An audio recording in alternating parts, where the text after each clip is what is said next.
Aloha TBD fans! Thank you all for joining us for our second ever online broadcast. Now let me cut to the chase. Last week, our main event ended up a little more chaotic than I had planned. As you know, the match between Gorgeous Ron and Harrison Sharp was said to be 2 out of 3 falls, but Ron's hand was abruptly raised after just the first pinfall. I can confirm that Gorgeous Ron had indeed paid off certain members of our production crew to play his music early, and I can also confirm that I have fired those bum-ass clowns. Ron, if you want a world title opportunity here in TBD, that is not the way to go about it. On that note, I am pleased to announce that our first match this evening will be a triple threat to determine the number 1 contender for a TBD world title opportunity next week. Our very deserving competitors for that matchup will be none other than Hazzadazzle, Travis Armstrong, and the Hall of Gladiator, Marcus Bradley. Thank you, everybody, and on with the show. Moe Vahini, Tammy Tonga laying down the law there. But what's this? Here comes the TBD World Champion, Harrison Sharp. You know, Miss Tonga, I got a lot of respect for you and the way you've been running things around here, but I'm afeard we ain't gonna see eye to eye tonight. Now, we both know I ain't got no problem running through whoever you want to put in your little number 1 contenders match. But see, as far as I'm concerned, Gorgeous Ron, if last week is the way you want to go about getting my attention, well then, son, you got it. You want a shot at my world title, you could just go ahead and take your best one, but you damn sure better not miss.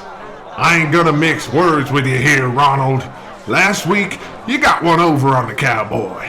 I ain't too proud to say that you put me down, son, but you didn't put me out. And by the end of tonight, you might just wish you had done, 'cause I'll promise you right now, if you ain't gonna come take that shot, then you can bet your ass I'll be coming for you. I appreciate your frustration, cowboy, but let's try to keep a level head around here. And you had better remember that it is me who calls the shots around here.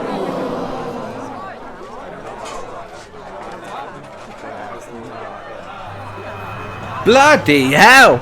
So there's some massive news there from our general manager Tammy Tonga, and a bit of a disagreement between her and the heroic Harrison Sharp. My name is Michael Mullin. I'm joined as ever by Bobacious Bob. Say hello. Hello. Bob. Oh, Hello. Sorry. Hello. that's cool.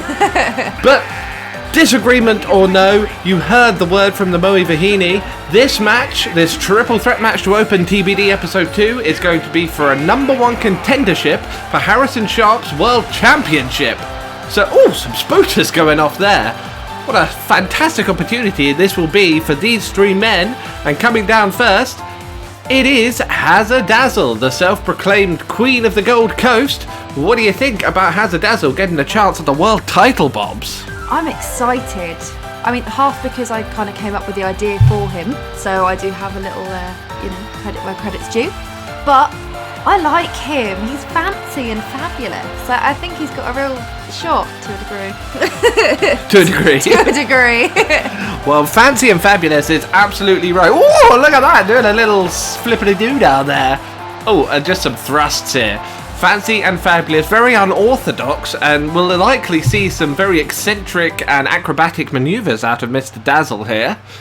And he is up against 2 very tough competitors. Oh, not least this man. But is he a man, or is he a beast? He's a bear. He's a little teddy bear. Look at him. Oh, he is anything but a little teddy bear. Though he is very, very hairy. This is Travis the Bear Armstrong. Sorry, just speaking over our ring announcer there. But he is marching down to the ring, and he has something to prove. I feel like he always has something to prove. He's rather a grumpy man.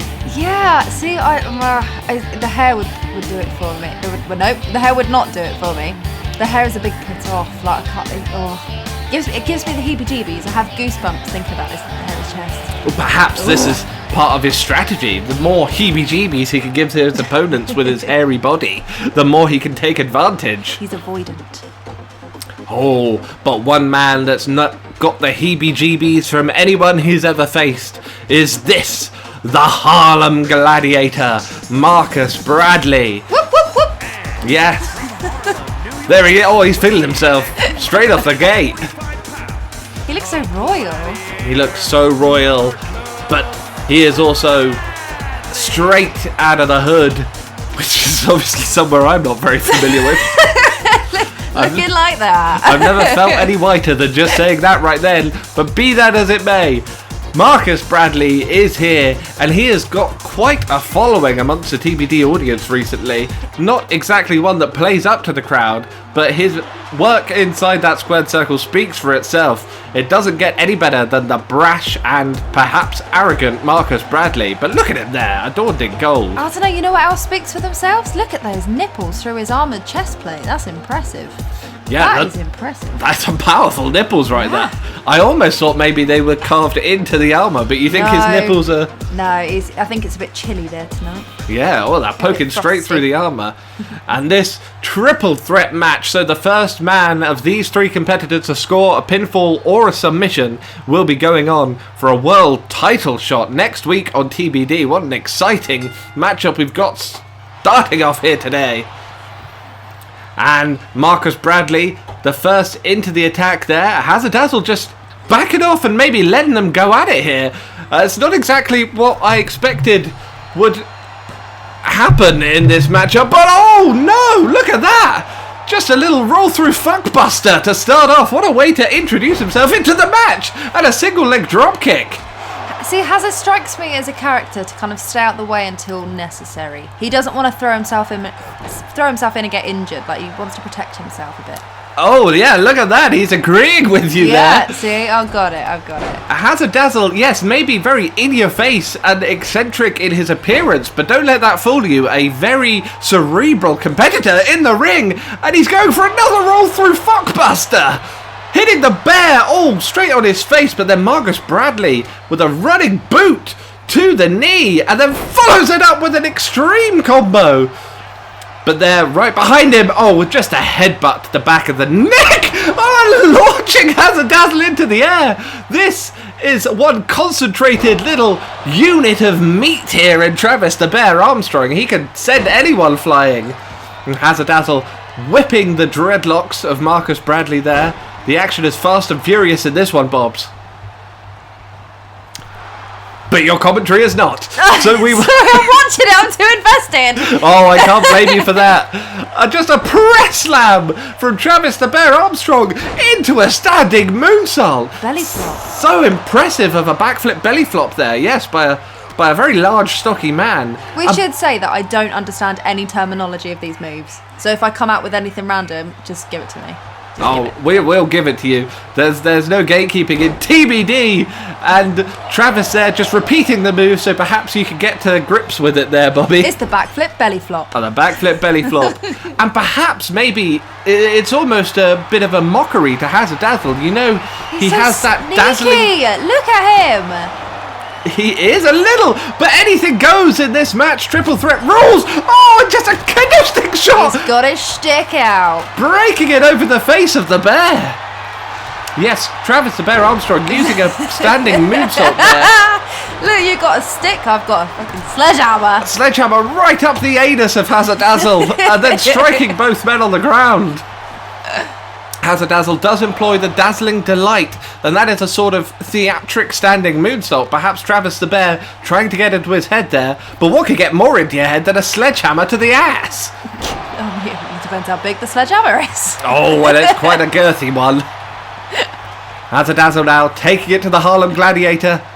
Oh, a little exchange there, but Hazzle gets the better of it. And a German suplex, he never saw it coming. And the bear is going to follow up. Misses the elbow drop, but Hazzle comes straight in with the drop kick. You never know which way to turn, and you never know what offense is going to come from what direction in a triple threat matchup like this. Oh, but a slap to the face, yes. gets taken out for his trouble there by the Harlem Gladiator. Hazzardazzle may be a fun guy, but he really needs to take these two competitors seriously, and a bulldog like that's more like the right speed. Travis the Bear whipping him to the outside, perhaps trying to isolate one of the opponents. Oh my god! Just trying to isolate himself. He's like, I need a minute, guys. Yeah, just taking everyone out of the ring. A belly-to-belly suplex over the top rope to the floor outside. There's very little protection there by those thin mats on the wooden flooring. Oh, and Hazzardazzle flies off the middle rope with a senton. He's going for it. All broken up by Marcus Bradley.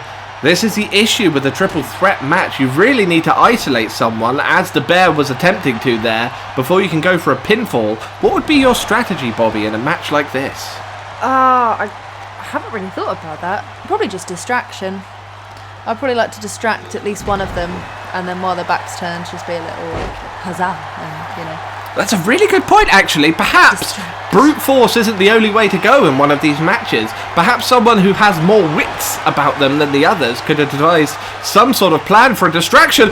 But what the fuck was that? Oh! Travis the Bear Armstrong! He's on a tear now! With an over-the-shoulder powerbomb driving the huge Harlem Gladiator down. And he's calling for something here. Could this be the Bear Trap? The elevated bridging German suplex? We've got another stick from Hazzle! Oh, he caught him with the Bear Trap! But right you are, Bobs. A stick in Hazzledazzle's hand! And he gloms him right in the forehead. This could be it! The distraction! Oh no. Didn't work. The Bear's too riled up. One does not hit an angry grizzly bear in the head with a stick. And Hazzardazzle thought better of it, turning his attention to the Harlem Gladiator, sending him off the top rope. Oh! And he hit him with the BBL! That... Are you okay? What's a BBL? A BBL, I believe it stands for a Brazilian butt lift. Some people may call it the rear view. It's that flying hip attack that Hazzardazzle hits off of the rope there. I mean, for a second I thought you were on about the visible panty line. I was like, to be fair, I think Hazzle would be concerned with that. So, you know, it fits. It would fit. Nice save. But thankfully his panties fit very well and we don't have that issue. What is this? Oh, just driving the Bear's head down into the canvas there. Balls to the back of the head. Balls to the back of the head. This could be the dazzling delight we talked of earlier. Oh, I want to see this. Travis may have tried it, but only one can master this moonsault. Look at the elevation. Oh, but the Harlem Gladiator ready for him. And throwing some mean kicks to the back of the head. Oh, could he be setting up for the Sacramentum? The single log Boston Crab. Nobody can escape this maneuver. Hazzardazzle's in danger. Oh, he's not really looking like he cares. He looks a bit too comfy. He's like, He looked very comfy there. Keep going. Oh, and a massive spine buster from Travis the Bear Armstrong. He's gonna follow it up. Oh, with a kick to the midsection. And now the cover. I did wonder why he hadn't gone for a cover earlier. Oh, so close there. He's about as surprised as I am, perhaps even more. Hazzardazzle was taken out by that Sacramentum there, flailing around in that gut wrench hold. But now Marcus Bradley just driving the back of the neck into the knee there. He's had enough. I thought he was going for another Sacramentum, but an even more inventive submission hold here with this octopus stretch. And Hazzardazzle manages to find a way out. I feel like that Boston Crab he hit earlier, he didn't get the tap out, but Hazzardazzle was out of it when he was done. Perhaps he should have held it in a little longer. But the fear of Travis the Bear Armstrong behind him, who gets struck in the midsection with a baseball bat. He loves his little wooden sticks, doesn't he? He does. Hazzardazzle is bringing in so many outside foreign objects into this matchup, but a huge clothesline from Marcus Bradley. That's not going to feel good from a man of his size and power. But Travis the Bear Armstrong, he's resilient as he is hairy. And Hazzardazzle getting into it once again with Marcus Bradley. I've got to believe that clothesline wasn't quite as devastating, but he goes into a sleeper hold, this rear naked choke. Is he going to wear the Bear down? No, he gets jawbreaken and a straight boot to the face of Travis Armstrong. He's not doing too good here at all. Oh, he's getting hit every which way. Oh, and a sidekick takes out Hazzardazzle. Off the ropes once more. Oh, I think Marcus Bradley was setting up for something big there, but he gets reversed. Straight up into a vertical suplex. landing on the debris in the ring there that Hazzle has caused. What is this? A front flip takedown. And he's setting up once again for the dazzling delight, that twerk into the standing moonsault. Will that be everything? Come on. This could be it, but Marcus Bradley into the ring to make the save. This is getting down to the end game now. Marcus Bradley taking Hazzle to the ropes. Perhaps he's trying, like you said earlier, to make some isolation here. What the fuck? Whoa. He hit it! That was down and bam! The flying cutter that Marcus Bradley likes to use. But Travis Bear Armstrong hitting him throat first over the top ropes. Is he going to take advantage? This could be it. No! Marcus Bradley managing to kick out after hitting that scintillating cutter off of the middle rope there. He likes to call it down and bam. I don't know what that means, but it sounds pretty badass. Hazzle whipping the hair of Travis Armstrong, and he's setting up once more, but no, he was too busy twerking. He didn't realise that the bear was back to his feet, and he's now locked in the Sacramentum. Hazzle breaks it up, hits a strong drop kick, and now he's going, maybe to look for some more plunder under the ring. If it's another stick. It's a chair it's this a time. chair. But Marcus Bradley was ready for him, turned his back maybe to lull him into a false sense of security, and now some strikes right into the spinal cord. But Travis Armstrong just running him down, living up to his name there with them strong hairy arms, slamming the back of his head into the mat. We're in the final hour of this match now, you've got to believe, and he gets into a submission hold here. A camel clutch just with a knee into the spine, but Hazzle escaping again. He's rather slippery, don't you think? Yeah, I think he's definitely oiled up beforehand. That Definitely oiled up. what a face buster into the sledgehammer. That's ridiculous. He does look very oily again. Perhaps another cerebral aspect of his game. If he's very, very slippery, then it's very hard for anyone to grab a hold of him for a wrestling hold. But a clothesline makes no difference, sending Hazzle rolling out to the floor. And Marcus Bradley can have his way with the grizzly bear now, taking Travis Armstrong down to the ground. Which one of these three men will challenge for Harrison Sharp's World Championship? The excitement is palpable. I'm losing my voice already, and it's the first match of the night. It's Marcus Bradley setting it up. Whip it to the red. That is his finishing maneuver. But Travis Armstrong back up in time. Will this match ever fucking end? They've busted out some of their biggest maneuvers. Oh my god, he just jumped on him like the big boy that he is. All that girth of the bear landing on Hazzle oiled and sparkly sternum, and he hits a suplex onto a sledgehammer and a baseball bat. And he's setting up again, perhaps for that bear trap once more. But no, he didn't see Hazzle standing 1 foot to his right.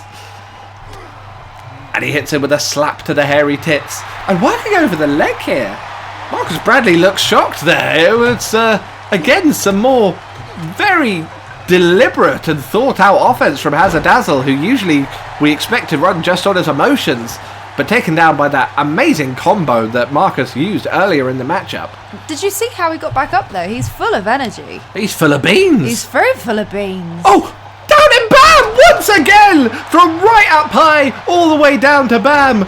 But Hazzle, he was watching it. He was planning his moves. The cerebral Hazzle standing on the dreadlocks of Marcus Bradley, showing us off his tighty whities there. There's no way that Hazzle's going to win this. Oh no! There is no way. Could this be it?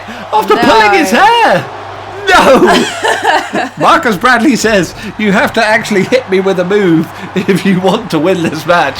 You can't just pull my dreadlocks. But what is this? Rolling through to the fuckbuster. He went to it at the start of this match, and he's gone back to old reliable, dragging the bear into the centre of the ring now. And he sets there up. was a sledgehammer under his feet that he could have knocked him out with. Yes, well, it's very easy to say that, but have you ever actually hit someone with a fucking sledgehammer before? Maybe you can slam his butthole down onto it. That's one way to use it. I think I'm rooting for Hazzle now, you know. The twerk has begun.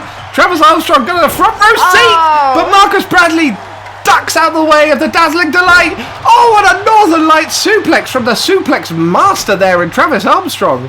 But what is Hazzle setting up for here? Oh, swinging neck breaker. He's back on top. He spent a little bit of a time getting beaten down earlier in this match, but Hazzle almost 20 minutes into this matchup, jumps over one opponent, hits the fuckbuster on the other. He's having a bit of a surge. He's got a surge here. Has he done enough to put away the Harlem Gladiator, though? He is not! Oh, and Travis Armstrong knew it. He didn't even try to break that up. Just showing off his guns on the apron there. He's like, Hazard ain't winning this match. Oh, another Northern Light suplex. He can throw people around with the best of them. But that doesn't help if you're getting a face buster from the Queen of the Gold Coast, who's going up to the second rope now. Oh, a senton misses! Off the second rope. But Travis Armstrong still down on the ground. Hazzle sending Marcus Bradley over the top rope, but he doesn't go down to the floor this time. And he's letting us know about it. Look how proud he is of himself. Oh, and a leapfrog. Marcus Bradley getting in the way. He fucked up the BBL, and he goes straight into the Sacramentum again. But Hazzle's right there, man. He's going to break it up. Oh, and they're just almost falling over each other now. The amount of endurance that it takes to last in a match for this long, it's taken its toll on all of them. You've got to believe with that slap. Maybe that's enough. They're so worn down. No, Marcus Bradley managing to get up from just a slap to the face. He insists that a wrestling move be used to put him away from this one. Did you envision this going into such deep waters, Bobby? I didn't. To be fair, I thought that Marcus would have had it in the bag in 5 minutes or so, but it just seems that Hazard seems to have unlimited energy that keeps popping out. The other two are equal matches, so they just kind of keep... I don't know. This is just intense. Yeah, all three men showing why they deserve to be in the world title picture now. Definitely. Marcus Bradley, as you said, would have had to be the favourite, and he wins it! Oh my god! He couldn't have done that 10 fucking minutes ago! Marcus Bradley, I believe he hit a backbreaker in the ring there, and then just stood around taunting for a while. Hazzle, this is exactly what you were talking about. Rather than taking each of his opponents out, he made Hazzle think that the cover wasn't going, and he tricked the poor lad. Travis Armstrong perhaps with an injury to his lower back there, because that backbreaker took it out of him for a long time. That match was just pure distraction, both from Marcus and obviously primarily from Bloomin' Hazza, grabbing every stick that was under the Bloomin' ring. Oh, that was... I don't know how I'd rate that match, actually. I really don't know how I'd rate it. I would rate it totally banging. Totally banging. Which is what we would come to expect from the Total Banger division. But this means that the Harlem Gladiator, Marcus Bradley, has earned himself a world title shot on next week's TBD against Harrison Sharp. Although Harrison Sharp still has his sights set on Gorgeous Ron after what we heard earlier in this show. And I've got to say, Bobs, that match was, to Harrison Sharp's credit, a lot more like the brutal banger match we were expecting last week. There was weapons flying everywhere. Yeah, I have to admit, that was more like it. That was way more like it. Exactly. We like a little bit of brutality in... Oh, wait a second, Bobs. What's that? I'm getting word from the back. We're going to throw it back to some cameras in the backstage area here. Oh, no. Apparently there's an incident taking place and we're going to cut to it live. Oh, God.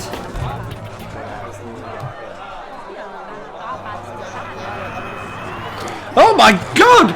Speak of the devils! Harrison Sharp and Gorgeous Ron! Oh my word! I don't know where this is. Some sort of huge area backstage. I didn't know we had such a large production area. But the Navajo Cowboy, he said he was coming for Gorgeous Ron, and he was not joking around. Pardon me. He grabs him up. Oh my god, a pile driver on the concrete! The bad blood between these two is boiling out of control! I've never seen two completely different characters going head to head. Well, never mind the fact that we saw them last week in the same match. But I know exactly what you're saying. These two are polar opposites, and they simply cannot stand each other, driving the back of Gorgeous Ron's head into the concrete there. And Harrison Sharp is furious and is enthused to cause some damage to his bitter rival here. Oh, I really hope Gorgeous Ron can take it. I don't want anything to happen to his face. Oh, Gorgeous Ron can take it all right. My gorgeous paedophile. Paedophile, yes? Paedophile. Well, he is a very shiny man as well. He's got some very shiny hair. Maybe that's why Harrison's getting a bit too... Oh, as I was saying that, never mind. Tables have turned. Back to my point. Maybe that's why he's letting one completely rip on him, because he's just had enough of his bullshit. He's had enough of his bullshit, that is for sure. Last week, we have had it confirmed earlier in the show that Gorgeous Ron paid off some people in the production team to end his match with Harrison Sharp prematurely. It was meant to be 2 out of 3 falls, but to Gorgeous Ron's credit, he did score a pinfall over our champion, and while I imagine he hoped that would put him in line for a title match against Sharp, Tammy Tonga does not roll that way, and she has said that the winner of that triple threat will go on for the world title, but we know Harrison Sharp wants to get back in the ring with Gorgeous Ron. Perhaps this is the next best thing. He's just going to go and fucking attack him out in the parking lot. This can't be legal, surely, Bobs? I don't know. Like, this feels dangerous. There's no ref. There's no one about to stop it if it goes too far. I don't like this at all. No, this is just savagery. But Harrison Sharp is a man of his word, and if he says he's going to fuck you up, he's going to fuck you up. He said he was taken down, but he wasn't taken out, and perhaps that's what he's going to try and do to Ron here into a Uranagi. Oh my god, just slamming his spine into the concrete. The resilience of this shiny spandex-clad man is surprising. He can't be setting up for another pile driver. No, he's not. An alley-oop powerbomb. And he's got up on some of these boxes there just to drop down on the other side. Showing off a little bit of athleticism when he could have just walked around and just rights and lefts to Gorgeous Ron here. Oh, and a roll through Fireman's carry slam there. You've got to think if he fucks up Ron's face enough, it's going to damage his career in straight-to-DVD movies. I think that's probably what he's trying to succeed in.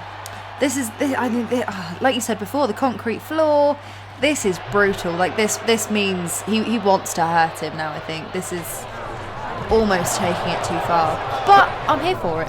Oh! Whoa, okay. Oh, our camera feed has just cut out there very suddenly as Gorgeous Ron and Harrison Sharp continue to go at it backstage. Are we going to have to get some security sent out there or something? Maybe use some ancient rituals, summon the Shippei Totec to restore some order backstage. That would be interesting, getting Shippei to storm out there and have some words with him, but I didn't like how that ended. I really don't like that. No, Gorgeous Ron, the last thing we saw was him sitting some sort of face buster on Harrison Sharp, but the two just brawling. This is ridiculous. I thought last week ended with some chaos, but it seems like the chaos has spilled over into this week and perhaps going forwards. So we've got Marcus Bradley as the #1 contender for Harrison Sharp's world title. Harrison wants to fight Gorgeous Ron by the looks of things. And I just mentioned Shippei Totec a second ago. He's been dominant since last week. Well, leading up into last week. He's surely in line for a title match as well. What is the future of the World Champions division here at TBD? I think it's all up in the air, but I'm really excited. I'm really loving this so far. Yes, a lot of work cut out for our Moe Vahini. Tammy Tonga is going to have to somehow work out what she's going to do about all of this. And we'll see what happens next week. But now that that's out of the way, we can get back to our scheduled action because there has been announced for the main event of TBD today a tag team, get this Bobs, tables match. Oh, I love tables! It's one of my favourite matches. I love tables as well. Tables. They're so useful, but they can be so brutal. And they're so sturdy. They're so sturdy. And after last week, Shirley Valiant going a bit crazy and putting Diana Briggs through a table after the Wicklow County Misfits called her out. Maggie O'Connor has agreed to put both of her henchwomen, Brenda and Diana Briggs, in the ring against Shirley Valiant and a partner of her choosing in a tables match, as Maggie has stated that if she can overcome this one more challenge, then Maggie O'Connor will get into the ring with Shirley Valiant. That's if they pass the drug testing. If they pass. There's no drug testing in TBD. Silly Bobby. Let's take it down to the ring.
So who will come out first?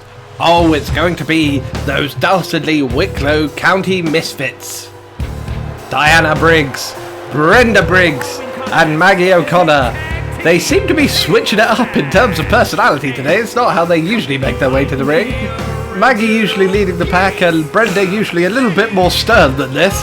But regardless, they're marching down to the ring. Perhaps some mind games to throw off Shirley Valiant and her mystery partner. Who do you think it might be, Bobs? I haven't got a clue. No, it could be anybody. We have a lot of fantastic competitors here in the TBD roster.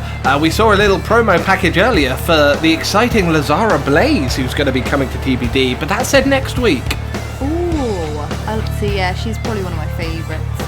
She's very what do I keep calling her? Arabian. Very well. She's most definitely from Puerto Rico, but the Arabian Puerto Rican Lazara Blaze coming next week. But who is going to join Shirley Valiant to take on this formidable team in a tables match of all things? Tables? Well, it was Shirley who introduced the tables to the mix.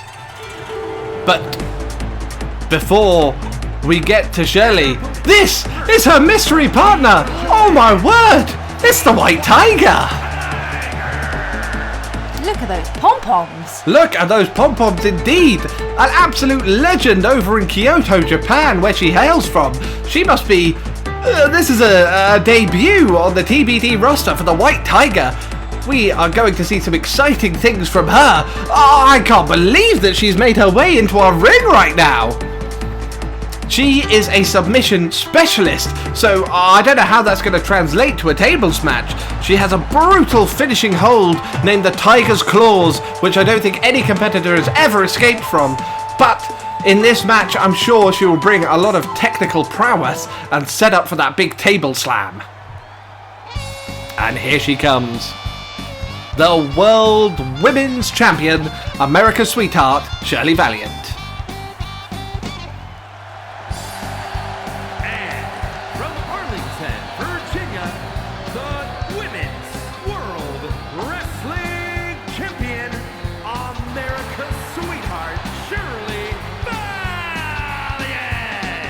Yes, still looking a little bit fired up after her showdown with Dirty Diana Briggs last week. And she genuinely snapped, slamming Diana back first through a table in the corner, which has led us to this moment in the main event of episode 2. She played it really dirty at the end, actually. Yeah, flipping the tables on Dirty Diana. Yeah, exactly what I was going to say. Yes, well, the crackheads from Wicklow County have pushed her over the edge. She wants to defend the honour of TBD, and she wants to defend that women's championship. I mean, she wants to put the title on the line against Maggie. It must be frustrating to have to jump through all these hoops. I say she must be feeling quite confident to do that. Well, here they go. They're squaring off. Look at that. Oh, there's a little bit of colour coordination there. I like it. Now, Shirley and Diana going at it. The White Tiger fearlessly taking on big Brenda Briggs, standing at 6 foot 1 inches tall. She is the tallest woman on the TBD roster. And the White Tiger going straight out to that table there. I can't wait to see what we're gonna have in store from this intriguing competitor from Japan. Just gonna pop it on the floor. Apparently, that's about it. She's just letting her know that she can get it at any time. Oh, but Brenda Briggs with a massive clothesline from a big roided out lady there. Here's Maggie. Look what she's doing. Oh, Maggie O'Connor! We finally seen her get involved in a match here. We thought she would come out ringside last week, but she's here now, taking off the turnbuckle pad. I said last week she's an interferer. She takes them off, she faffs, she distracts him, and she's straight back on it. I'm proud of her. I like little Miss Maggie. Be that as it may, Shirley Valiant grabbed from behind and into a huge power slam, but she's still so fired up, firing off a shot straight at Diana on the outside. How could she have the resilience to no-sell such offense like that? White Tiger getting a little bit confused here. I think the rings might be a different shape over in Japan. She's just going in and out of the one side there. Oh, I didn't even see that chair from behind the table. She smashes it into the mask of the White Tiger. Diana Briggs on a rampage here. And the Wicklow County Misfits are reigning supreme early in this matchup. Where's the ref? The ref has decided to take a hike here. We know that this match will end when one competitor goes through a table, so I guess the referee isn't really necessary in the ring right now. I was like, maybe it's just me, but I'm not seeing a ref. No, well, can you blame the referees in a match this heated and so dangerous? Would you want to be in the ring with them? Would you want to be in the ring near Maggie O'Connor? No, not at all. No, look at her. She's jaw-jacking with the crowd there. I think she's facing the other way anyway. Yeah, she is. Oh God, her arms are doing some strange ritualistic... I don't know what the fuck was going on there. But I do see a spinning back heel kick to the face of Diana Briggs in the ring, while Brenda just lifts America's Sweetheart overhead with a gorilla press slam. Down on that thin matting outside the ring there. That's not going to feel good. Diana Briggs looking to introduce a table to the match there. Unsuccessfully, but she whips the White Tiger over the top rope. Oh, she's furious! The White Tiger just keeps coming back and ruining her plans. And what's this? Hammerlock into a spine buster. Yes, I said she's a submission specialist, though we won't see a submission in this match. She is very adept at working over body parts and softening them up for that Tiger's Claws maneuver. We may see it in this match just as a bit of a spectacle. But for now, Brenda Briggs knocked over a table with her butt cheeks as Shirley Valiant enters the ring. And it looks like Brenda wants nothing to do with the world champion there. Two tables? 2 tables. Oh, God, just throwing one table across the ring there. How many tables do we need in this match? Shirley Valiant getting overwhelmed there and just thrown in a full 360 by the huge biceps of big Brenda Briggs. All the way from Glendalough Valley and bringing a lot of power with her, smashing her in the head with the table leg there. Do you think that's the definition of a tables match, just to hit someone with a table? I do not think that is the definition of one. You have to put someone through the table, but it certainly doesn't hurt to smash one into their face. And a double team maneuver, a Russian leg sweep STO combo. But the White Tiger follows up and takes Diana to the ground with her pigtails. Brenda Briggs just running straight past the White Tiger. She's going for... Oh, they've definitely got their eyes set on Shirley Valiant. The Wicklow County Misfits here, completely ignoring the tag team partner here to do some damage to Shirley. Could you be setting up for this jackhammer on the floor outside? Oh, Shirley saw it coming. Oh, and she just takes the legs of the big lady out. Doesn't matter how tall you are if you're laying flat on the floor. Is that right, Bobs? I don't know. I feel the same way. I just saw an Irish lady just doing shoulder presses with a fully grown woman there on the outside as the White Tiger whips Diana into the ropes. She tries for a kick but gets ducked. Oh, but she's hitting this famous White Tiger combo of kicks here. Oh, no, actually, it was a different combo. Never mind me. I'm not that familiar with her yet. Diana Briggs taking to the air as she is like to do with a flying drop kick as Brenda picks up a table and our dog loudly fiddles with the back door. But she's got it open. She's got it open. I don't know why we had that in our recording studio, but Be that as it may, the White Tiger with a shoulder lock takedown on Diana Briggs. Oh my word! Shirley Valiant taking out Brenda right in front of Maggie O'Connor here and just sends her crashing into those steps. Oh, the White Tiger! That was the Tiger combination I referred to earlier. A vicious combination of strikes. And could she follow it up with the Tiger's claws?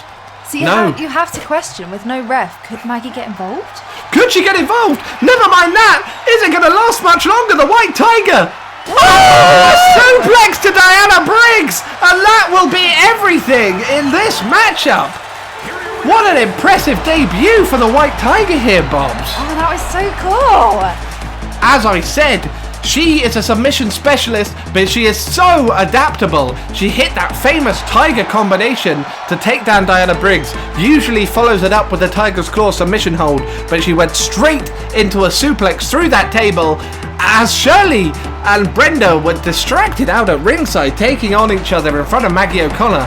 The bad blood just too great there, and it meant that the cohesive unit of the Wicklow County Misfits could not overcome these two fantastic superstars. Yeah, I think they played their cards a bit wrong. I think they got their hearts were too interested in trying to defeat, or maybe even worse, to Shirley.